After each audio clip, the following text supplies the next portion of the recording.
हरे कृष्णा। आज का सद्विचार, कृपा की अनुभूति। उस परमात्मा की कृपा की अनुभूति यदि हम करेंगे प्रतिक्षण, तो हम सुखी रह सकते हैं। संसार में प्रचलित दो शब्द, इन दो शब्दों से हम सब अवगत हैं।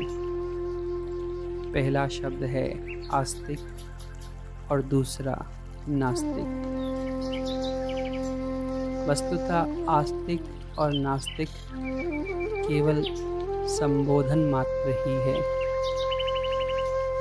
यदि हम शास्त्रों को बहुत गहराई से अध्ययन, मनन, चिंतन करें तो पाएंगे कि संसार में नास्तिक जैसा शब्द केवल कपोल कल्पित ही है। कोई भी व्यक्ति क्या, प्रत्येक जीव मात्र तक नास्तिक है ही नहीं, सभी आस्तिक हैं। यह दर्शन का विषय है जिसे फिलॉसफी कहा गया, तो इस पर चर्चा कभी और करेंगे। परंतु यदि हम शब्दों पर जाएं तो दो तरह के शब्द हैं, आस्तिक और नास्तिक। और क्योंकि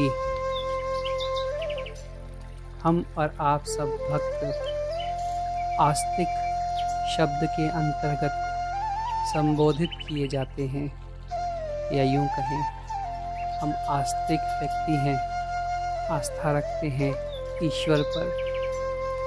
तो ईश्वर की कृपा की अनुभूति प्रतिक्षण यदि हम करें तो दुख कभी नहीं हो सकता। जीवन सुखमय है क्योंकि हम उस परमात्मा भगवान जो सुख के अगाध सागर हैं, उन्हीं सागर रूपी सुख की एक बूंद हम ही हैं। वो परमात्मा का अंश हम जीव हैं। भगवान श्री कृष्ण श्रीमद् भगवद गीता का उपदेश देते हुए कह रहे हैं, ममैवांशो जीवलोके जीवभूत सनातन। हे अर्जुन, जीव मेरा ही अंश है और जैसे मैं सनातन हूँ, हमेशा रहूँगा। जो मुझ में गुण है वैसा ही जीव हमेशा रहेगा, वही उसमें गुण है। और क्योंकि भगवान जो आनंद सिंधु सुख राशि, भगवान सुख का अगाध समुद्र है और हम उस समुद्र से निकली हुई एक बूंद है, तो जो गुण समुद्र में होगा वो बूंद में अवश्य होगा। और वो सागर सुख का है तो हम भी सुखी ही हैं। लेकिन दुख व्याप्त होता है। इसका कारण हम उस परमात्मा ने जो हमें दिया है, जितना कुछ दिया है, उसकी कृपा की अनुभूति हम नहीं करते। विस्मृत कर देते हैं उसकी दया, उसके दिए हुए उपकारों को, उपहारों को हम विस्मृत करके भटकते हैं। माया के द्वारा भटकाए जाते हैं। तीन गुणों में बंधकर कामना उत्पन्न होती है और वो कामना हमारे दुख का कारण बनती है। यदि हम कभी शांति से विचार करके दो सूचियां बनाएं, एक सूची में ये लिखें कि हमें क्या क्या है जो दूसरों के पास नहीं है, और दूसरी सूची में वो लिखें जो हमें चाहिए या जो हमारे पास नहीं है। तो निश्चय मानिए, जिस सूची में हमें क्या क्या है हमारे पास, वो सूची हमें जब देखेंगे तो वो बहुत बड़ी होगी, बहुत लंबी होगी बनिस्बत उस सूची के जिस सूची में हमने ये लिखा था कि हमारे पास क्या नहीं है। क्योंकि उस परमात्मा ने हमें वो बहुत कुछ दिया जो कई कई लोगों को नहीं दिया, जो उन्हें प्राप्त नहीं है।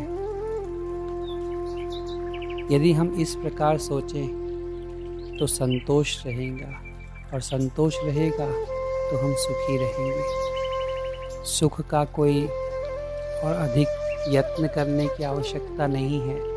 सुख के लिए कोई अधिक परिश्रम की आवश्यकता नहीं।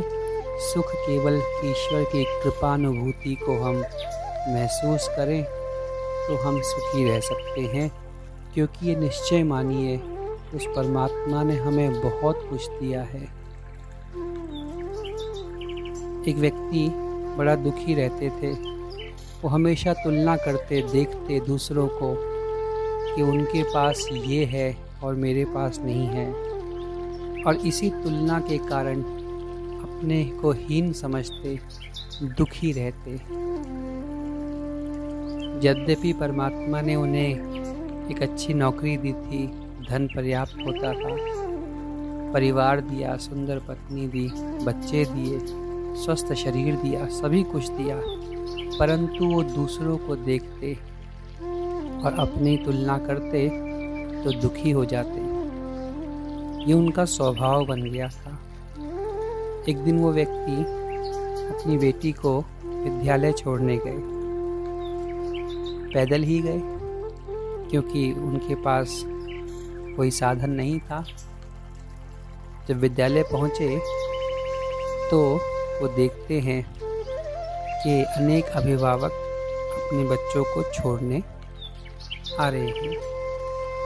कोई साइकिल पे, कोई स्कूटर पर, कोई मोटरसाइकिल पे अपने बच्चों को लेकर आ रहे हैं, और कई कई अभिभावक तो मोटर गाड़ी, कार से अपने बच्चों को छोड़ रहे थे, और बच्चे बड़ी शान से अपनी गाड़ी से बस्ता लिए उतरकर उस विद्यालय के फाटक के भीतर जा रहे थे। यह देखकर उस व्यक्ति ने अपना भाग्य कोसा और मन में हीन भावना आ गई। सोचने लगा, देखो सबका अपना अपना भाग्य होता है। कोई हमारी तरह सार्वजनिक वाहन से आता है, तो कोई साइकिल, कोई स्कूटर, कोई मोटरसाइकिल, और देखो किसी का कितना सुंदर भाग्य कि वह कार से आता है, सुंदर महंगी गाड़ी से। ऐसा सोचते हुए उसके मन में ईर्ष्या का भाव, जलन उत्पन्न हो गई। उन कार को देखकर, उन अभिभावक, उन बच्चों को देखकर जो महंगी गाड़ियों में आए, और हीन भावना उत्पन्न हुई अपने को देखकर कि हाय मेरी किस्मत और मेरे बच्चा, कितना हम खराब किस्मत लेकर आए कि हम पैदल सार्वजनिक गाड़ी से आना पड़ता है। तो सोच ही रहे थे, इसी बीच वहाँ एक बड़ी सी अत्यंत शानदार मोटर गाड़ी आई। सभी लोगों की दृष्टि गई, क्योंकि कार बहुत महंगी थी। गाड़ी विद्यालय के फाटक के ठीक सामने रुकी। व्यक्ति ने सोचा निश्चय ही किसी प्रभावशाली व्यक्ति की गाड़ी होगी। गाड़ी रुकते ही गाड़ी में से एक नौकर निकला, और नौकर ने उतरकर गाड़ी का दरवाज़ा खोला। वो व्यक्ति उस कार में बैठे बच्चे के भाग्य को सराह रहा था कि देखो क्या ठाट बाट है इस बच्चे के। एक तो इतनी महंगी लाखों रुपए की गाड़ी, फिर नौकर साथ में जो दरवाज़ा खोलकर उसे उतार रहा है। उस व्यक्ति ने देखा कि बच्चे के उतरने से पहले नौकर बच्चे का बस्ता लेकर कार के बाहर आया, और जब यह नज़ारा वह व्यक्ति देखता है तो ईर्ष्या स्वाभाविक है, होनी ही थी।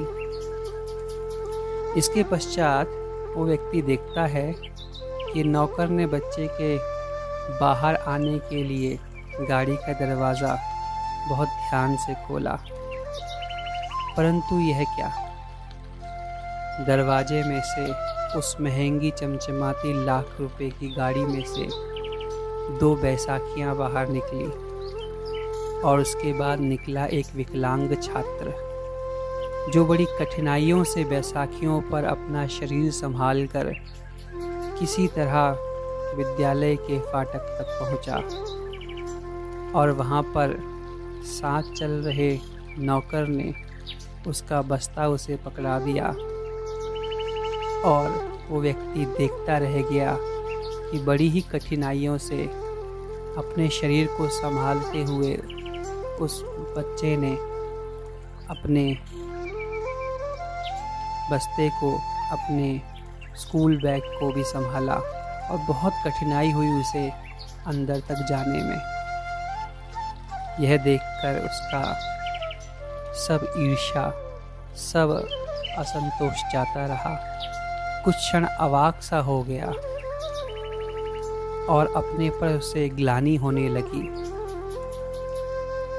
और सोचने लगा कि पता नहीं किसके पास क्या है, क्या नहीं है, किसको क्या मिला और क्या नहीं मिला। और संतोष हो गया कि परमात्मा, तूने गाड़ी नहीं दी लेकिन 2 टांगे दी हैं, क्या ये पर्याप्त नहीं है? ये दृष्टांत यूँ तो बहुत साधारण है, परंतु समझने के लिए पर्याप्त है। उस परमात्मा ने हमें बहुत कुछ दिया है जो बहुत लोगों को नहीं प्राप्त हो सका है। इसीलिए अभाव को अपना स्वभाव ना बनाएं, कृपा की अनुभूति को अपना स्वभाव बनाएं। सदैव उस परमात्मा का शुक्राना, उसकी धन्यवाद, आभार प्रकट करें और कल्याणार्थ सदा जपते रहें। निरंतर शुद्ध हृदय से जपें। हरे कृष्ण कृष्ण कृष्ण हरे हरे, हरे राम राम राम हरे हरे।